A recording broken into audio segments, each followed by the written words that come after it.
राजकुमारी Paris. एक वक्त की बात है, एक सिपाही था जिसका नाम था एकिलीज। उसने अपने साथियों को अलविदा कहा और अपने घर के लिए निकल पड़ा। कई दिन यात्रा करने के बाद उसके पास कोई पैसा नहीं बचा खुद के लिए, खाना खरीदने के लिए या अपने घोड़े के लिए, और उसका घर अभी भी बहुत दूर था। वो बहुत थका हुआ और भूखा था। जब वो एक बहुत बड़े और सुंदर किले के पास पहुंचा, उसने किले में प्रवेश किया, अपने घोड़े को अस्तबल में रखा, उसे चारा दिया और वो महल में गया। उनमें से एक कमरे में मेज पर सर्वोत्तम खाना और पेय पदार्थ थे जो किसी भी व्यक्ति को पसंद आ सकते थे। उसने जी भरकर खाया पिया, तभी अचानक एक भालू वहां दाखिल हुआ।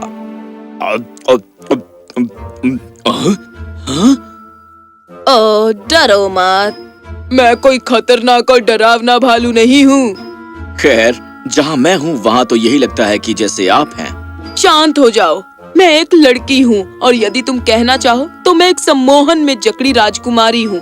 यदि तुम एक रात यहाँ गुजारोगे तो मेरा सम्मोहन टूट जाएगा। क्षमा करना, पर मेरे ख्याल से मैं एक भालू की उपस्थिति में एक रात भी यहाँ नहीं गुजारना चाहूँगा। चिंता मत करो, मैं तुम्हें हानि नहीं पहुँचाऊंगी। भालू ने एकिलीज को एक बहुत ही सुंदर राजकुमारी का चित्र दिखाया। ये खूबसूरत राजकुमारी मैं हूँ, राजकुमारी पेरिस। आप तो बहुत खूबसूरत हैं। धन्यवाद। यदि तुम रात भर रुकोगे और मेरी मदद करोगे इस सम्मोहन को तोड़ने में, फिर मैं तुमसे विवाह करूंगी। ये मेरा वादा है। मुझे तुम्हें अपनी पत्नी के रूप में स्वीकार करना अच्छा लगेगा। ठीक है, मैं रात भर रुकूंगा। धन्यवाद। मेरा नाम है अकीलिस। धन्यवाद अकिलेस, मैं कल तुमसे मिलूंगी। एकिलीज ने सिर हिलाया और भालू चला गया। अपनी लंबी यात्रा से थका हारा होने के कारण वो सो गया। अगले दिन जब सूर्योदय हुआ तो राजकुमारी अंदर आई। वो अपने चित्र से भी ज्यादा सुंदर दिख रही थी। तुमने मेरा सम्मोहन तोड़ने में मेरी मदद की है अकिलेस, धन्यवाद। और जैसा मैंने वादा किया था, मैं विवाह के लिए तैयार हूँ। विवाह संपन्न हुआ और वो राजी खुशी एक साथ रहने लगे। समय गुजरा और जल्दी ही एकिलीज ने अपने पुराने घर जाने के बारे में सोचा। कृपया मत जाओ, क्या तुम यहाँ खुश नहीं हो? प्रिय, मैं सचमुच अपने बूढ़े माता पिता से मिलना चाहता हूँ, पर चिंता मत करो, मैं जल्दी ही वापस लौट आऊंगा। खैर तो ठीक है, यदि तुम्हें जाना ही है तो कृपया ये बीजों का थैला ले जाओ। जहाँ कहीं भी जाओ, सड़क के दोनों ओर ये बीज फेंकना। जहाँ कहीं भी वो गिरेंगे, पेड़ उग जाएंगे और इन पेड़ों से दुर्लभ फल उत्पन्न होंगे और सुंदर पक्षी गाएंगे। तुम्हारे बारे में सब कुछ बहुत ही जादुई है। मैं शुक्रगुजार हूँ कि मैंने तुमसे शादी की। और मैं बहुत आभारी हूँ कि मैं तुमसे मिली। एकिलीज ने उसके हाथ को चूमा और चला गया। अगले कुछ दिनों तक जहाँ कहीं भी एकिलीज गया, उसने जादुई बीज फेंके और उसके बाद पेड़ उगाए जैसे वो धरती से सरक आए हों। एक दिन एक खुले खेत के बीचों बीच उसने कुछ पुरुषों का झुंड देखा जो धारा पर बैठे थे और ताश खेल रहे थे। उनके नजदीक एक केतली लटकी थी और हालांकि उसके नीचे कोई आग नहीं जल रही थी, उसके अंदर शोरबा उबल रहा था। हेलो, कैसे हो सज्जनों? तुम्हारे पास तो ये बहुत ही शानदार चीज है, एक केतली जो बिना आग के उबल रही है। ये तो कमाल की चीज है, पर मेरे पास तो और भी कमाल की चीज है। उसने एक बीज निकाला और उसे जमीन पर फेंका। एक ही पल में उसमें से एक पेड़ निकल आया जिस पर फल लगे हुए थे और उसके आसपास पक्षी गाना गा रहे थे। उसे ये जादू के बीज आखिर मिले कहाँ से?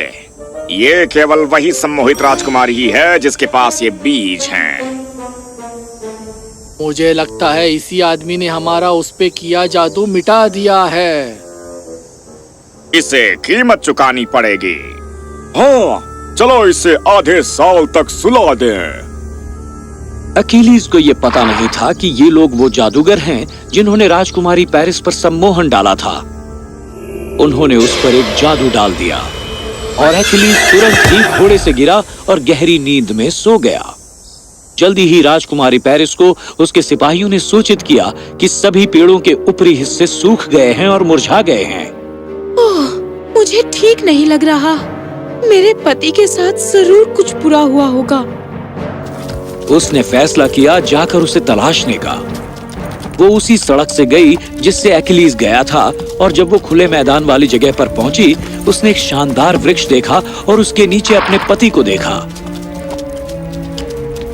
उसने उसे हिलाया, उसे पुकारा, यहाँ तक कि उसे चिमटी भी काटी, पर वो नहीं हिला। राजकुमारी पेरिस बहुत गुस्से में आ गई और अपने गुस्से में ही उसने उसे श्राप दिया।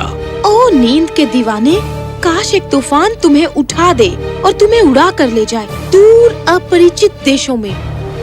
उसने अभी ये शब्द बोले ही थे जब तेज हवाएं घिर आई, तूफान बनकर शोर मचाती हुई, और उस सिपाही को उठाया और राजकुमारी की आंखों के सामने से उसे उठाकर ले गए। फौरन राजकुमारी को अपने शब्दों के लिए अफसोस हुआ, पर अब देर हो चुकी थी। ओ नहीं, ये मैंने क्या किया? वो वहाँ बैठी रही बुरी तरह रोते हुए। इस बीच एकिलीज को हवाएं उठाकर ले गईं और उसे एक द्वीप पर फेंक दिया। जब तक उसने अपनी आंखें खोली, आधा साल गुजर चुका था। वो जागा और सीधा ही अपने पांव पर उछल पड़ा और आसपास देखा। मैं यहाँ कैसे आ गया? मुझे यहाँ कौन लेकर आया है?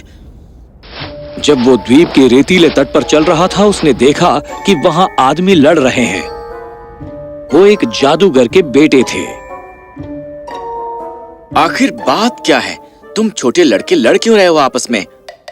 हुजूर, बात यह है कि हमारे पिता मर गए हैं और हमारे लिए 3 अद्भुत चीज छोड़ कर गए हैं। एक उड़ता हुआ कालीन, 7 लीक बूट और एक अदृश्य टोपी।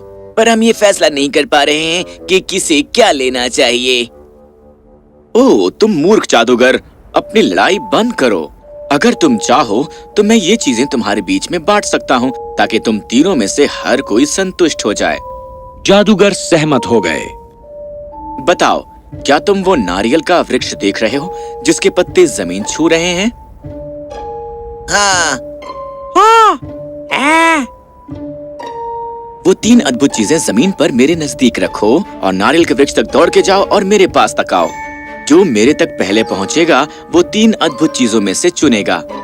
जो भी दूसरा आएगा वो 2 के बीच वाला चुनेगा, और तीसरा, खैर, जो बचा है वो उसे मिलेगा। एक झटके में ही तीनों जादूगर उस नारियल के वृक्ष की ओर दौड़ पड़े। एकिलीज मुस्कुराया और उसने 7 लीक बूट्स, अदृश्य टोपी ली और उड़ते कालीन पर बैठ गया और अपने राज्य को तलाशने निकल पड़ा। कुछ देर के बाद वो एक कुटिया के पास आया और उसमें प्रवेश किया। वहां उसने एक बूढ़ी औरत को देखा। कैसी हैं दादी माँ? मुझे बहुत भूख लगी है। क्या आप मुझे कुछ खाने के लिए दे सकती हैं? बेशक बेटा, कृपया बैठ जाओ। एकिलीज बैठ गया और उस महिला ने हवा में अपना हाथ हिलाया। अचानक कहीं से एक शानदार मेज जिस पर स्वादिष्ट भोजन रखे थे प्रकट हुआ। वाह, आप एक परी हैं। मैं बहुत सी चीजें हूँ। बकवास बंद करो और अपना खाना खाओ। एकिलीज ने जी भर कर खाना खाया और जैसे ही उसने खाना खत्म किया, जादुई ढंग से मेज गायब हो गई। खाने के लिए बहुत बहुत धन्यवाद। और अगर आप किसी और बात के लिए मेरी मदद करें तो मैं हमेशा आपका आभारी रहूंगा। एकिलीज ने बूढ़ी परी को पूरा हाल सुनाया। और मैं यहाँ पर आया हूँ अपनी प्रिय पत्नी पेरिस को तलाशते हुए। क्या आप बता सकती हैं कि मैं उसे कैसे ढूंढ सकता हूँ? मैं तुम जवानों को कभी समझ नहीं पाती। प्रेम के लिए जो कुछ भी हो सके करने को तैयार रहते हो। सच कहूँ, मैं उससे बहुत प्रेम करता हूँ। ये मेरी समस्या नहीं है। देखिए, मान जाइए। ठीक है। मैं हवा को बुलाऊंगी और उससे पूछूंगी। वो पूरी दुनिया में बहता है, तो उसे पता होगा कि वो कहाँ है। वो बाहर आंगन में गई और उसने ऊंची आवाज में पुकारा, ओ हवा, तुरंत मेरे पास आओ। अचानक चारों तरफ से तूफानी हवाएं इतनी जोर से चली कि कुटिया कांपने लगी। शांत हो जाओ हे तेज हवाओं, और मुझे बताओ कि क्या तुमने कहीं सुंदर राजकुमारी पेरिस को देखा है? हाँ दादी माँ, सुंदर राजकुमारी पेरिस एक नए राज्य में रहती हैं। उसका पति गायब हो गया जब गुस्से के दौरे में उसने उसे श्राप दिया। ये ना जानते हुए कि वो दुष्ट जादूगरों द्वारा एक सम्मोहन के अधीन है। वो अभी भी अपने किए पर पछता रही है और उसके लिए तरस रही है। पर अब अलग अलग राजा और राजकुमार आते हैं हर दिन उसके साथ विवाह करने के लिए। मैं बस यही जानता हूँ। और वो राज्य यहाँ से कितनी दूर है?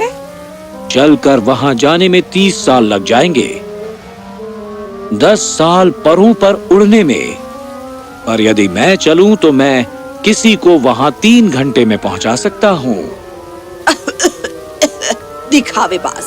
क्या कहा आपने? कृपा करो ओ महान हवा, मैं तुमसे विनती करता हूँ कि तुम मेरी राजकुमारी के पास उड़ा कर ले चलो। सबसे पहले तो शांत हो जाओ, और दूसरा ये कि मैं ये तभी करूंगा जब तुम मुझे अपने राज्य में 3 दिन और 3 रात रहने दोगे। आई बात समझ में? मुझे परवाह नहीं है, तुम चाहो तो 3 सप्ताह तक रुक सकते हो। ठीक है, फिर यात्रा के लिए तैयार हो जाओ, लेकिन डरना मत, मैं तुम्हें कोई नुकसान नहीं पहुंचाऊंगा। दिखावेबाज। क्या कहा आपने? कुछ नहीं, मैंने कुछ नहीं कहा, एक भी बात नहीं। अचानक तेज हवा शोर मचाने लगी और बहने लगी। अखिलीज को हवा में उठा लिया गया और उसे पर्वतों और सागरों से ऊपर उठाकर ले जाया गया, बिल्कुल बादलों के बीच, और 3 घंटों में ही वो उस राज्य में पहुंच गया जहां सुंदर राजकुमारी रहती थी। अलविदा नौजवान, मैं तुम पर तरस खाता हूँ और तुम्हारे राज्य में नहीं रहना चाहता। पर ऐसा क्यों? क्योंकि यदि मैं चलने लगूं तो इस शहर में एक भी घर बाकी नहीं बचेगा, ना ही बाग में एक वृक्ष रहेगा। मैं सब कुछ उखाड़ दूंगा। मैं बहुत शक्तिशाली हवा हूँ। कितना दिखावेबाज है ये। क्या कहा आपने? अलविदा हे शक्तिशाली महान हवा, मेरे लिए आपकी सेवा का धन्यवाद। अखिलीज ने अपने अदृश्य करने वाली टोपी पहनी और महल में गया। उसने बड़े कमरे में प्रवेश किया। मेज के गिर्द बहुत से राजे और राजकुमार बैठे थे जो राजकुमारी पेरिस को रिझाने आए थे। जब उनमें से एक ने हीरे का आईना पेश किया उपहार के रूप में, अखिलीज ने आईने पर प्रहार किया और उसे तोड़ दिया। सभी मेहमान हैरान रह गए। उसी समय वो बीजों का थैला जो उसने दिए थे उसकी जेब से गिरा। राजकुमारी पेरिस ने तुरंत ही उसे पहचान लिया। वो यहाँ है। आनंदित होकर उसने अपने मेहमानों को एक पहेली सुलझाने को दी। ठीक है सज्जनों, मुझे ये पहेली बताओ। मेरे पास एक बहुत सुंदर हैंडमेड ताबूत था जिसकी सोने की चाबी थी। मेरी चाबी खो गई थी और उसे पाने की मुझे कभी उम्मीद नहीं थी, और अचानक चाबी ने खुद को ढूंढ लिया।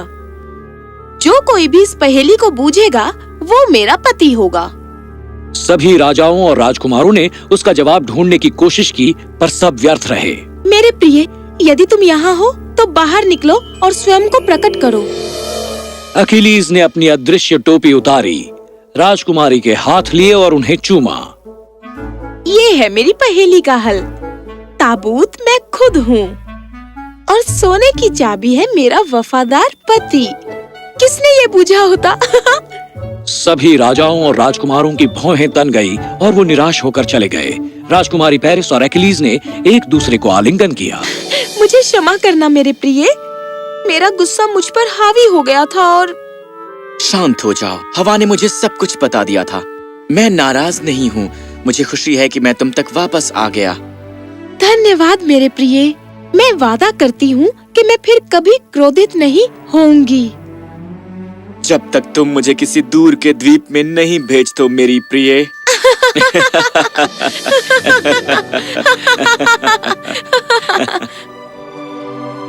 दोनों पुनः मिलकर खुश थे। राजकुमारी पेरिस ने अपने पहरेदारों को भेजा कि अखिलीज के माता पिता को ले आया जाए ताकि वो उनके साथ रह सके। अखिलीज बहुत खुश था और वो राजकुमारी से और ज्यादा प्रेम करने लगा।